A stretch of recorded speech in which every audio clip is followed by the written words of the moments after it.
Yes. So before starting this primary deficit, I hope you remember कल हमने यहाँ तक कर लिया था hampers future growth या burden on future generations, both mean the same thing. उसके बाद now you please check in your book next page के ऊपर page 10.16.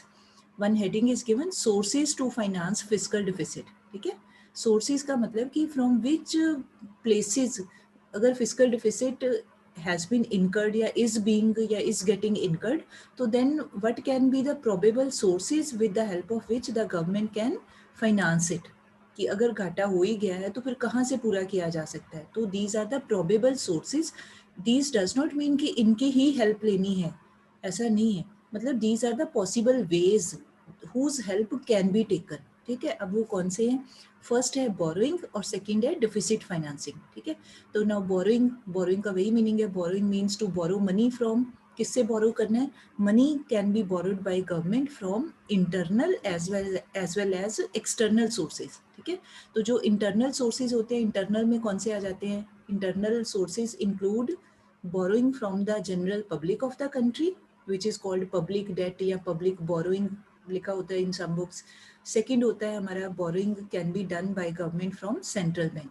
ये दो है अपनी कंट्री का central bank. These two are internal sources. और जो थर्ड होता है वो foreign countries can be there, foreign institutions, international कोई बैंक है, कोई फाइनेंशियल इंस्टीट्यूशन है IMF टाइप के, तो वो भी हो सकते हैं. तो that is the single heading, international या एक्सटर्नल सोर्स, और rest of to are internal source. ठीक है, तो यहाँ बोरोइंग का ये मीनिंग है. देन जो बोरोइंग का ही सेकंड पार्ट है, जो इंटरनल सोर्स में जो जिसको हम कहते हैं फ्रॉम सेंट्रल बैंक, तो ये उसी का ही बाइफर्केशन किया हुआ है. मतलब अगर ध्यान से देखा जाए तो ये सेपरेट तो नहीं है, इसी के एक पार्ट को अलग से पॉइंट बना दिया गया है. अब वो क्या है? Deficit financing means when I explained it earlier also, when government wants to borrow या borrows money from central bank of the country, then central bank issues new currency by keeping some collateral, by keeping some securities of the government, and in lieu मतलब बदले में, उसके बदले में, उन securities के बदले में, मतलब कुछ गिरवी रख के गवर्नमेंट का इंपॉर्टेंट एसेट्स, कुछ उसके एसेट का मतलब फिजिकली एसेट नहीं रखना, एसेट्स का मतलब कि भी उसके जो सिक्योरिटी है या जो ओनरशिप के पेपर्स हैं या जो भी गवर्नमेंट की कोई पुरानी कोई सेविंग्स के पेपर्स हैं, कुछ भी मतलब वैल्यूएबल एसेट रख के, एसेट का जो ओनरशिप के पेपर्स होते हैं वो रख के, उसके बदले में जो RBI है वो देता है, लोन देता है गवर्नमेंट को. But that loan is not given from the existing currency. जो ऑलरेडी छपी हुई करेंसी है जो कंट्री में चल रही है इकोनॉमी में, जो लोन है that is not given from that. नई करेंसी इशू की जाती है. तो नई करेंसी इशू करने का मतलब न्यू नोट पब्लिश किए जाते हैं, उनको प्रिंट किया जाता है, वो न्यू करेंसी इशू करके then loan is given to government. ठीक, अब ये जबरदस्ती से नहीं है, कंपल्सरीली नहीं है. It only happens if government goes to central bank. अगर जाती है तो ऐसे भी किया जा सकता है. तो this whole process of issuing new currency and to give to government in the form of loan, that concept is called deficit financing. ठीक है, उसको डिफिसिट फाइनेंसिंग, इस वाले प्रोसेस को डिफिसिट फाइनेंसिंग बोल देते हैं. ठीक है जी. सो ये आपको सेपरेट भी क्वेश्चन आ सकता है, what is meant by deficit financing. तो फिर आप लिखोगे कि when central bank issues loans to the government of the country by issuing new currency. ठीक है, तो that process is called deficit financing. तो भी गवर्नमेंट की मर्जी है, चाहे डिफिसिट फाइनेंसिंग थ्रू RBI ये लोन ले ले या गवर्नमेंट लोन ले ले from public of the country या फ्रॉम इंटरनेशनल सोर्सेज. ठीक, अब ये उसकी अपनी मर्जी है. उसके बाद आ जाता है, बट फिर एक line, one more line is given कि borrowing is considered better as compare to deficit financing.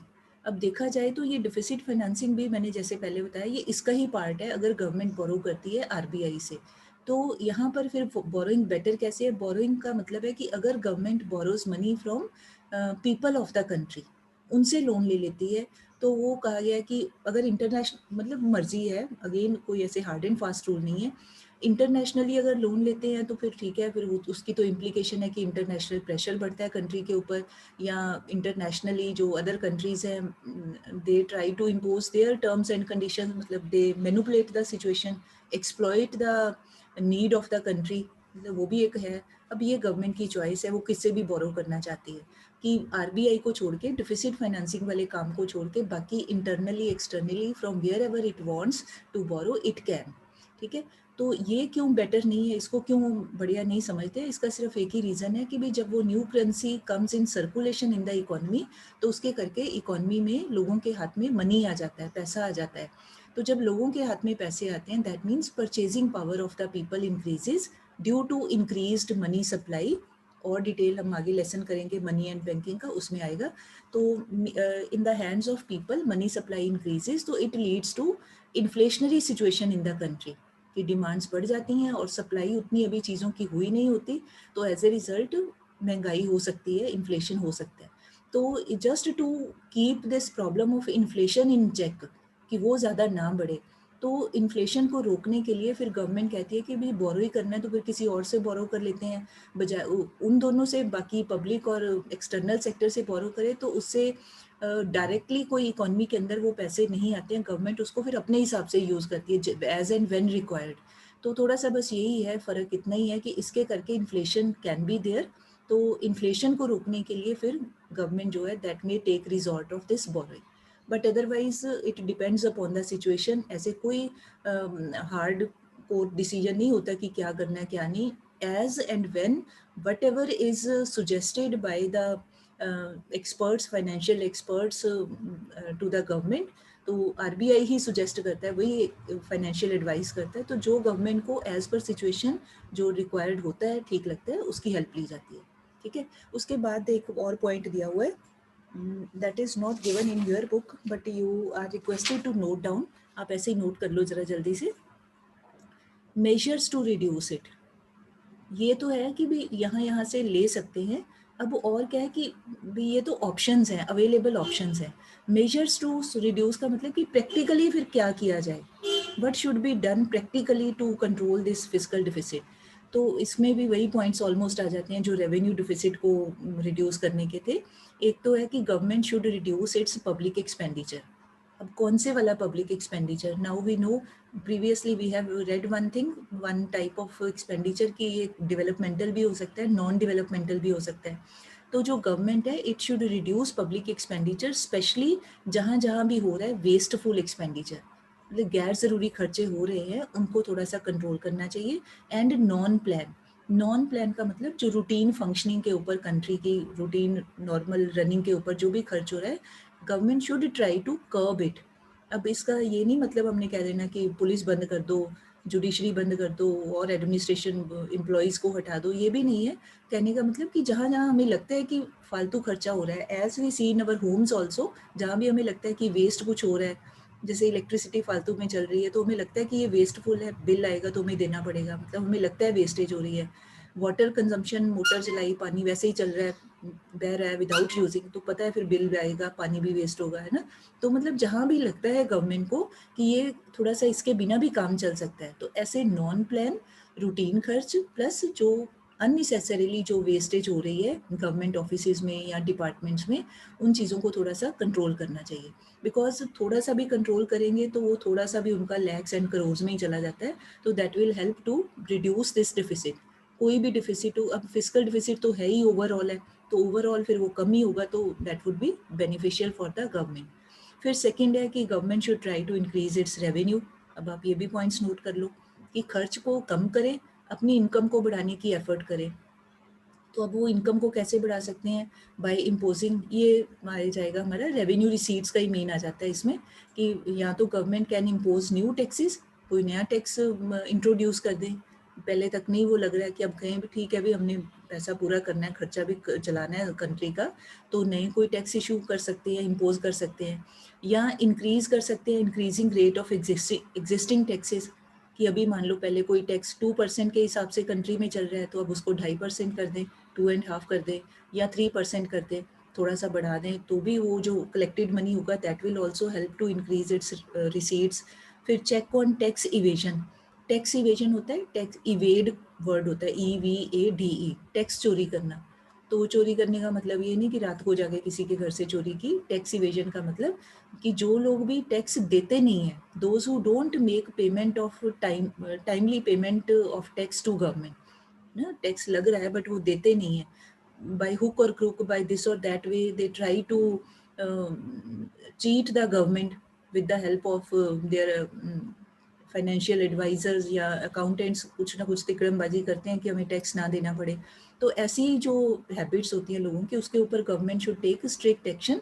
उनको चेक करना चाहिए कि जिसका जो टैक्स बनता है वो पेमेंट करे, क्योंकि लोग देंगे तभी तो काम चल पाएगा ना। गवर्नमेंट कहाँ से पैसे लाएगी? तो लोगों से लेके ही वो काम सारा कुछ होता है। आपने कभी नोटिस किया, हम सारे लोग हर एक बात के लिए वी ब्लेम गवर्नमेंट। गवर्नमेंट ये नहीं करती, गवर्नमेंट वो नहीं करती, रोड्स टूटी हुई हैं, ये है वो है, मतलब A to Z हम हर बात के लिए गवर्नमेंट को ब्लेम करते हैं। बट वी नेवर थिंक कि गवर्नमेंट के पास मनी कहाँ से आता है, और जो मनी है वो टैक्स उसका मेन सोर्स है। तो अगर हम ही लोग टैक्स देने में हम लोग आनाकानी करते हैं, खुश नहीं होते हैं, या चोरी करते हैं, टैक्स बचाते हैं, इवेड करते हैं, और बाद में हम हर काम के लिए गवर्नमेंट को रिस्पॉन्सिबल ठहराते हैं, तो that means that is a faulty perception and analysis on our side. हम अपनी जेब से नहीं देना चाहते, और हम चाहते हैं कि गवर्नमेंट करे। तो कहाँ से करेगी अगर गवर्नमेंट के पास रेवेन्यू नहीं होगी, पैसे नहीं होंगे? तो ये चेक करना चाहिए। फिर efforts to increase income from public sector undertakings, ये अपवर्ड एरो का मतलब increase. Efforts to increase income from public sector undertakings, की जो गवर्नमेंट ओनरशिप के जो भी अंडरटेकिंग्स हैं वहाँ भी एफिशिएंटली काम करना चाहिए, वहाँ भी प्रॉफिट बढ़ाने के लिए कोई ना कोई मेजर्स लेने चाहिए, कुछ एफर्ट करने चाहिए, कोई हार्डवर्क करना चाहिए, उसको भी अच्छी मैनेजमेंट करनी चाहिए वहाँ पर, ताकि जो अननेसेसरी उनकी वेस्टेज हो रही है वो रुके और उनके भी प्रॉफिट बढ़े, उनकी भी इनकम बढ़े। जो सिकनेस है, उनकी सिकनेस मतलब लॉस में चल रहे हैं, उनको government should try to bring those PSUs in profitable form. बीमार होने का मतलब वो फीवर वाला नहीं, बीमार होने का मतलब घाटे में जो चल रहे हैं, उसको कोशिश करें कुछ ऐसे स्टेप्स लें कि वो public sector undertakings profit earn करके गवर्नमेंट को दे। ऐसा भी कुछ ना कुछ करना चाहिए, so that income of the government should increase. Overall ये सारी बातों का मतलब एक ही है कि गवर्नमेंट की इनकम बढ़े। तो इनकम बढ़े अगर, उसके लिए एफर्ट किए जाएं, या एक्सपेंडिचर को कम करने के if efforts are being undertaken, तो फिर बस यही तरीका होता है गवर्नमेंट के पास to reduce the fiscal deficit. ठीक है, फिस्कल डिफिसिट के अंदर ही रेवेन्यू डिफिसिट भी उसका ही हिस्सा है, this thing we should remember. तो ओवरऑल बजट को ठीक करने के लिए ये गवर्नमेंट को ये चीज़ों पे ध्यान देना चाहिए। ठीक है, ये बस आपने सिंपली एक शॉर्ट पॉइंट्स की फॉर्म में अगर आ जाए तो we can write this much only. उसके बाद now we are coming to the next, ये पार्ट है हमारा बड़ा छोटा सा। नेक्स्ट है primary deficit. So you please underline in the book. बेटे मैं रिकॉर्डिंग कर रही हूँ ना, हाँ ठीक है। सो प्राइमरी डिफिसिट क्या होता है? Primary deficit is equal to the या refers to the difference between fiscal deficit of the current year and interest payments on the previous year। ठीक है, अब इसका मतलब क्या है? फॉर्मूला की फॉर्म में when we have to write, तो we have to write this way. Physical deficit ये लिखने की जरूरत नहीं ऑफ करंट ईयर, मतलब स्टेटमेंट में we can write, but in the formula form there is no need, simply it is understood. Physical deficit of current year, इस साल में जो भी गवर्नमेंट को लॉस हो रहा है या घाटा पड़ रहा है, दैट माइनस इंटरेस्ट पेमेंट्स। तो अब सिंपल है, ये लॉजिकली पता ही है हमें कि इंटरेस्ट पेमेंट किसके ऊपर होती है। Interest payments are to be made on the loans, और लोन कब लिए होंगे? कहीं पहले से लिए होंगे, तो ही उसके ऊपर इंटरेस्ट दे रहे हैं ना। अभी वाला लोन नहीं, जो पिछले सालों में पिछला पुराना लोन लिया हुआ है वो वाला लोन। तो अब वो जो लोन है, now being the students of economics and commerce we know कि जब भी लोन लेते हैं तो बदले में साथ ही साथ along with the principal amount in the end of the time, जो भी मेच्योरिटी पीरियड है जितना भी डिसाइड किया हुआ है, उसके साथ ही साथ we have to make payments of interest. ब्याज के लालच के बिना कोई किसी को लोन नहीं देता है, B it an individual, B it a country और एनी अदर इंस्टीट्यूशन, फॉरेन या इंटरनल कोई भी हो। तो इंटरेस्ट के लालच में ही कोई लोन देते हैं। तो अब जो गवर्नमेंट ने लोन लिया हुआ है उसके ऊपर कितना money is to be given as interest, अगर उस पैसे को माइनस कर दें किसमें से? पूरे फिस्कल डिफिसिट वाले अमाउंट में से, तो जो बाकी बचता है that is called primary deficit. ठीक है, इसका मतलब क्या है, ऐसे आप इसको समझो with the help of example. मान लो आपका या मेरा फिस्कल डिफिसिट है, ओवरऑल बजट का जो घाटा है वो है मान लीजिए 1000 रुपीज़। ठीक है, मानना है कुछ भी, मतलब any amount you can think. मान लो 1000 रुपीज़ हमारा फिस्कल डिफिसिट है। अच्छा, अब मैं पता लगाना चाहती हूँ कि ये 1000 रुपीज़ का जो मुझे घाटा पड़ रहा है, इसमें से कितने रुपए मैंने सिर्फ ब्याज के तौर पे देने हैं, इंटरेस्ट के तौर पे देने हैं, जो मैंने पहले के लोन लिए हुए थे। तो मैं ये देखना चाहती हूँ कि अगर ब्याज वाले इंटरेस्ट वाले पैसों को निकाल दूँ, फिर मेरा बाकी का शेष कितना घाटा बचता है, कितना मेरा लॉस हो रहा है बजट बनाने में, फिजिकली कितना मुझे लॉस हो रहा है। तो अब मान लो मेरे इंटरेस्ट की पेमेंट्स हैं 400 रुपीज़, मान लीजिए, अब कोई भी अमाउंट मान लो अपने हिसाब से 400 रुपीज़ है। तो फिर मुझे क्या करना चाहिए, मुझे कैसे पता चले कि अगर मैं इंटरेस्ट को निकाल दूँ फिर मेरा डिफिसिट कितना है, मेरा जो बजट का डिफिसिट है, उसको उसके लिए नाम दिया प्राइमरी। तो फिर मुझे फॉर्मूला क्या बन जाएगा, 1000 माइनस उसमें से 400 रुपये मुझे देने हैं एज इंटरेस्ट, तो बाकी बैलेंस कितने बच गए, 600, 1000 माइनस 400, 600। तो मुझे फिर ये समझ आ जाएगी कि मेरा अपना जो मैंने बजट बनाया प्रेजेंटली, उसमें मुझे जो मेरा फिजिकल डिफिसिट था, मतलब मेरे अपने बजट का, मेरा मतलब कंट्री का भी, उसमें वो घाटा है मेरा 600 रुपये, और 400 रुपये तो मुझे सिर्फ इस करके चाहिए जो मैंने पुराने लिए हुए लोन्स के ऊपर इंटरेस्ट का चुकता करना था, उसकी पेमेंट करनी थी। तो सिर्फ ये एक हमें बताता है, एक फॉर्मूला बताता है कि भी पता लगाने के लिए कि जो हमारे इंटरेस्ट हैं पुराने देने वाले वो कितने हैं, ठीक है, या उसको अगर निकाल दें तो बाकी का घाटा कितना बचता है, बाकी का डिफिसिट कितना बचता है, उसके बारे में हमें बताता है। ठीक है, फिर अगले एक आपके बुक में एक पैरा दिया हुआ है छोटा सा, इम्प्लीकेशंस, वो आपने रीड कर लेना ध्यान से। अगर ज़रूरत हो तो उसको पॉइंट्स में भी आप लिख सकते हो, नहीं तो आप रीड कर सकते हो। अच्छा, 1 मिनट पहले यहाँ पर ये समझ लें। अच्छा, अगर मान लो कि प्राइमरी डिफिसिट ज़ीरो है ना, ये मान लो प्राइमरी की भी मैंने जो बजट बनाया उसमें कोई नुकसान नहीं हो रहा, सब कुछ ठीक ठाक चल रहा है, प्राइमरी डिफिसिट मेरा है ज़ीरो। तो फिर मेरा इसका मतलब प्राइमरी डिफिसिट अगर ज़ीरो है, यहाँ ज़ीरो पुट कर दे फॉर्मूला में, तो फिर बाकी क्या बचा, physical deficit minus interest payment. तो इक्वेशन को अगर सॉल्व करें तो ये इंटरेस्ट पेमेंट इधर आ जाएगी, इक्वल हो गया इसके इसके फिजिकल डिफिसिट के। इसका मतलब ये मैंने लिखा ना ज़ीरो, ये इधर आके प्लस हो गया, plus interest payment is equal to physical deficit. That means interest payments are physical equal to physical deficit. मतलब अगर मुझे और कोई प्रॉब्लम नहीं हो रही है बजट में, फिजिकल डिफिसिट कुछ नहीं हो रहा है, सब कुछ ठीक ठाक है, सिर्फ मुझे पुराने इंटरेस्ट की पेमेंट्स करने के लिए ही मुझे पैसा चाहिए, मेरा सिर्फ बस वही घटा है और कोई प्रॉब्लम नहीं है। तो फिर एक तरह से हमें ये कॉन्सेप्ट इट टेल्स अस कि हमारा जो लॉस हो रहा है that is only because of the interest payments. जैसे आप या मैं, हम घर का बजट बनाएं, सब कुछ ठीक ठाक है, बट फिर भी हमें कुछ पैसे चाहिए।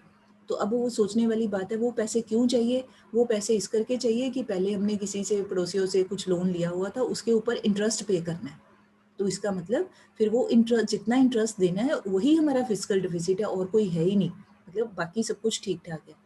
तो एक तरह से ये आगे इम्प्लीकेशंस में यही बताया कि ये जो कॉन्सेप्ट है, ये हमें एक, जैसे होता है ना traffic signal indication, green light red light दिखाता है, तो ये हमारे लिए इंडिकेशन है भी ये जो इंटरेस्ट पेमेंट्स हैं they are going to create a big problem in the this management of our budget.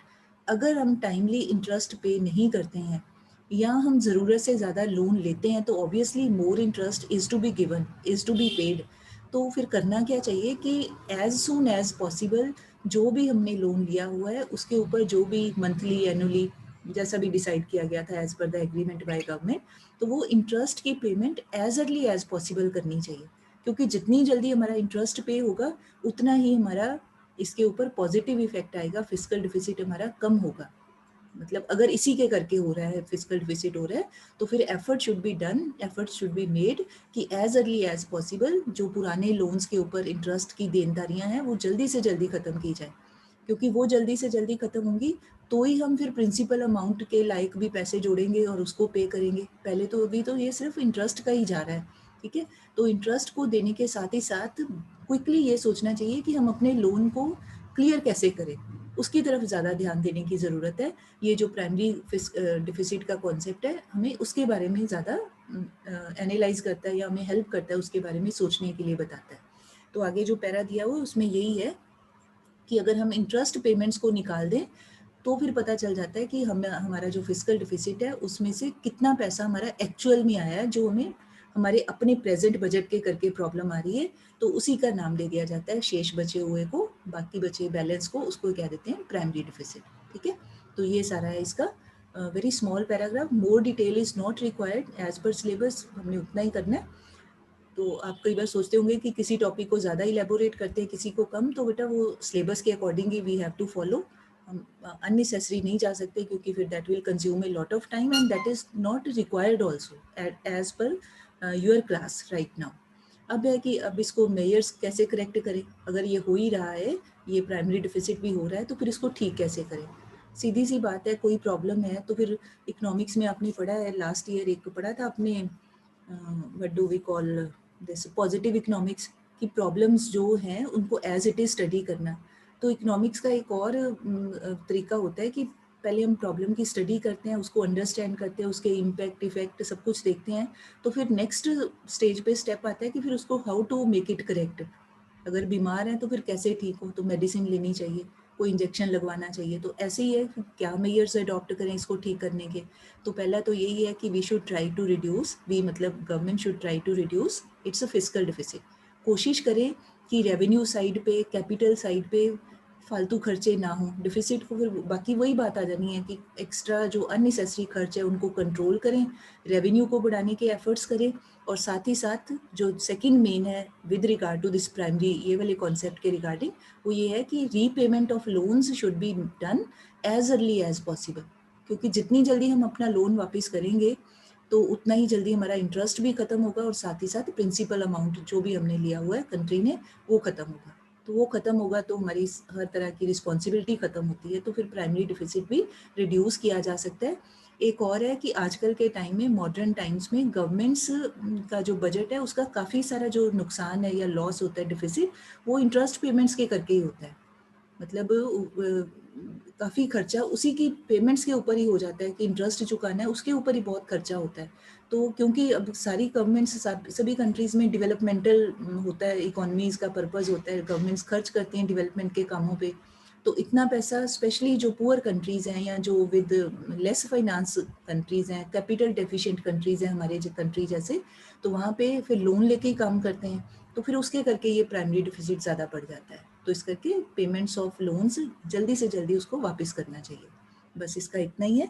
उसके बाद बुक में वो एक कॉलम सा बनाया हुआ है डिस्टिंग्विश, तो वो हमने दोनों तीनों कॉन्सेप्ट डिस्कस कर चुके हैं।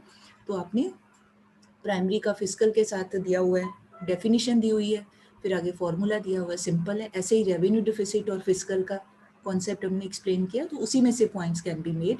फॉर्मूला दे पहले डेफिनेशन, उसके बाद उसका जो नेचर है कि कौन सा रेगुलर होता है, कौन सा किसके करके होता है, उसका रीज़न, और नंबर 3 पे उसका फॉर्मूला बना देना, इक्वेशन दे देनी। बस ये 3 पॉइंट्स आपने लिखने होते हैं।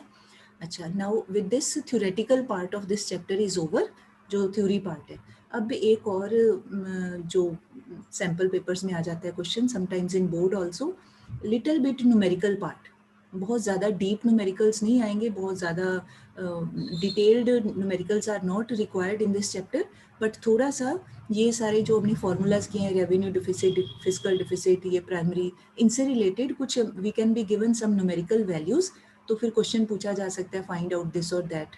तो अभी हम उससे related questions I am going to do. अभी आप साथ साथ में करेंगे, बाद में मैं इन सबकी आपको पिक्स सेंड कर दूंगी, तो घर पे भी आप उसकी फिर later on you can do practice.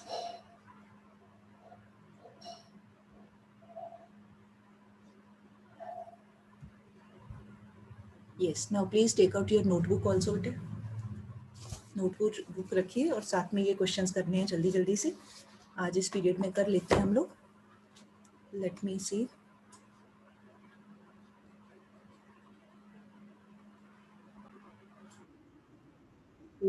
Circle कर देना। ₹350 स्टेटमेंट में बिलियन है, रुपीस बिलियन है, तो साथ में rupees billion. Now second part है फिजिकल डिफिसिट, तो पहले उसका फॉर्मूला लिखें। फिजिकल डिफिसिट का formula total budget expenditure minus total budget receipts. अरे मैं यहाँ भूल गई हूँ लिखना बेटे, इसके साथ में भी लिखो other than borrowing. Total budget receipts, इसके आगे यहाँ आगे please write down excluding borrowing या other than borrowing. I forgot to write here. ठीक, अब अगली नेक्स्ट लाइन में थोड़ा एक्सपेंड कर लेते हैं। अब टोटल बजट एक्सपेंडिचर क्या होता है, दोनों तरह का एक्सपेंडिचर को ऐड कर दे। रेवेन्यू एक्सपेंडिचर आपने पूरे वर्ड्स में लिख लेना, revenue expenditure plus capital expenditure, एक ब्रैकेट कर दिया, माइनस अब ये total budget receipts other than borrowing कौन सी होती हैं, revenue receipts plus capital receipts साथ में अदर देन बोरोइंग, ये वर्ड साथ में ज़रूर लगाएं। ठीक है, अब let us see, I hope formula is written. अब हमें ये इधर पहले ही आपको पता ही है, revenue receipts are equal to tax revenue plus non tax revenue. ठीक, अब मैं आपको वैल्यूज दोबारा दिखाती हूँ, वैल्यूज पुट करिए। अब ये क्या है, क्या था हमारा, revenue expenditure plus capital expenditure, तो ये दोनों दिए हुए हैं 1500 प्लस 480। ठीक, एक ब्रैकेट में हो गया। माइनस क्या किया था हमने, revenue receipts plus capital receipts, तो रेवेन्यू रिसीट्स के साथ में फिर ब्रैकेट में ये लिख लो, इकट्ठा लिखना आपने पहले ही निकाला हुआ है, ये टैक्स एंड नॉन टैक्स का 1000 plus 150 1150 plus capital receipts other than borrowing. ठीक है, अब अदर देन बोरोइंग, अब ये देखो ये बोरोइंग है, नेट बोरोइंग, तो मतलब ये बोरोइंग वाली वैल्यू को नहीं लेना है। जब हम साथ में ये कहते हैं अदर देन बोरोइंग, तो कोई भी हो, नेट हो, कुछ भी हो, बोरोइंग, तो ये वैल्यू नहीं लेनी। तो फिर बाकी की कैपिटल रिसीट्स कौन सी बचती हैं, सिर्फ एक बची है, डिसइन्वेस्टमेंट, है ना। डिसइन्वेस्टमेंट प्रोसीड्स जो पैसे आ रहे हैं गवर्नमेंट को, कितनी वैल्यू है 50। ठीक, तो अब इसको हम वैल्यूज़ को पुट कर देते हैं, लेट अस सी। ये हमने कर दिया, ये रेवेन्यू रिसीट्स हो गई, tax plus non tax plus disinvestment की प्रोसीड्स। ठीक है, बोरोइंग वाले को नहीं लेना क्योंकि उसको तो हम अदर देन कह रहे हैं, छोड़ रहे हैं। तो उसके बाद वैल्यूज़ पुट कर दो, ये दोनों को ऐड करके आया 1980 माइनस ये हो गया 1150 प्लस डिसइन्वेस्टमेंट वाली प्रोसीड्स की वैल्यू है 50, तो ये हो गया 1200।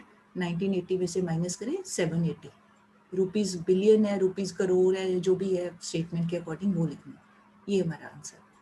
मतलब इस टाइप के हमें सिंपल से क्वेश्चंस आएंगे, सिंपल सा लिखा हुआ ये निकालिए, ऐसे वैल्यूज़ निकालिए, ये करना है हमने। चलो अब एक ये क्वेश्चन आप लिखो, जल्दी से पहले लिख लो, मुझे लगता है फिर ऐसे आपको मुश्किल आ रही होगी क्योंकि बार बार स्टेटमेंट में आगे पीछे कर देती हूँ। अब इसमें भी हमने क्या निकालना है, revenue deficit, fiscal deficit and primary deficit. ठीक है, तो थोड़ा सा शॉर्ट सा जल्दी से लिख लो। रेवेन्यू रिसीट्स हैं 2037, फिर रेवेन्यू एक्सपेंडिचर है 2811, फिर कैपिटल रिसीट्स हैं 1324, कैपिटल एक्सपेंडिचर्स आर 550 550, फिर है recoveries of loans and other receipts 240, recoveries of loans and other receipts 240। अगला है बोरोइंग एंड अदर लाइबिलिटीज 1084। अगला है इंटरेस्ट पेमेंट्स 1020। ठीक है, अब जल्दी जल्दी निकाल लीजिए, 5 मिनट्स हैं, जल्दी से निकाल लो। If you have written, तो then I can show the solution also side by side. Yes. तो पहले आपने जो पार्ट है, फर्स्ट पार्ट है नंबर 1 करके, रेवेन्यू डिफिसिट, ये सीधा सीधा दिया हुआ है। Revenue expenditure 2811 minus 2037। ठीक है, ये आ गया 774 रुपीज़ करोड़। फिर सेकंड हमें दिया हुआ फिस्कल डिफिसिट पूछा है, तो उसका पहले फॉर्मूला वैसे ही जैसे पहले लिखा था वैसे ही फॉर्मूला लिखिए, पेपर में पूरा लिख लेना, ये तो मैंने थोड़ा in order to save time ऐसे लिख लिया। Total budget expenditure minus total budget receipts excluding borrowing या अदर देन बोरोइंग, कोई भी वर्ड लगा सकते हैं। फिर अगली लाइन में उसको एक्सपेंड कर लो, ये होता है revenue expenditure plus capital expenditure minus revenue receipts, bracket में revenue receipt plus capital receipts other than borrowing या एक्सक्लूडिंग बोरोइंग। अब आप वैल्यूज़ पुट करें, रेवेन्यू एक्सपेंडिचर है 2811 प्लस कैपिटल एक्सपेंडिचर था स्टेटमेंट के अकॉर्डिंग 550, एक ब्रैकेट में कर दो, इसका टोटल ये आ गया 3361 माइनस रेवेन्यू रिसीट्स कितनी है, रेवेन्यू रिसीट्स हैं हमारे पास में 2037 प्लस, अब यहाँ पर ध्यान रखना है capital receipts excluding borrowing. Now let me show the statement again. ये दिया हुआ है बोरोइंग एंड अदर लाइबिलिटी, तो बोरोइंग और लाइबिलिटी इसको नहीं लेना है, इसकी वैल्यू को नहीं लेना है। अदर देन बोरोइंग है ना, तो फिर अदर देन बाकी की कैपिटल रिसीट्स कौन सी होती हैं, ये वाली recovery of loan and other receipts, तो इसकी वैल्यू है 240। मतलब ये वैल्यू पुट करनी है, ये बोरोइंग वाली वैल्यू पुट नहीं करनी।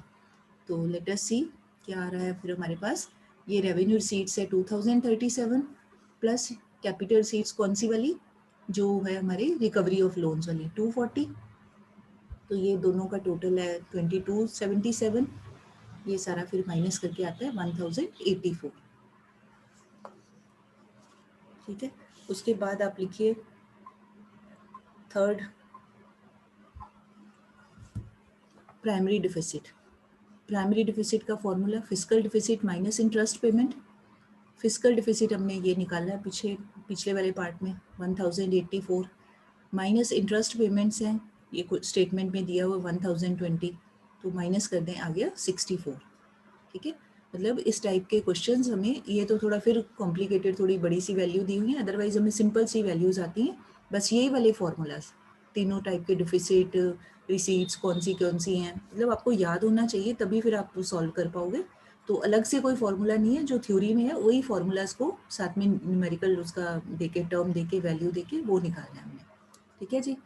सो मैं आज आपको एक क्वेश्चन और था, वो मैं उसकी पिक सेंड कर दूंगी, solution also, you can do that your self. Same he type का है, फॉर्मूलाज ऐसे ही फॉर्मूलाज हैं, वही लगा के आपने उसको सॉल्व करके फिर जो सोल्यूशन वाला पिक होगी उसके साथ आप क्रॉस चेक कर सकते हैं। ठीक है, सो विद दिस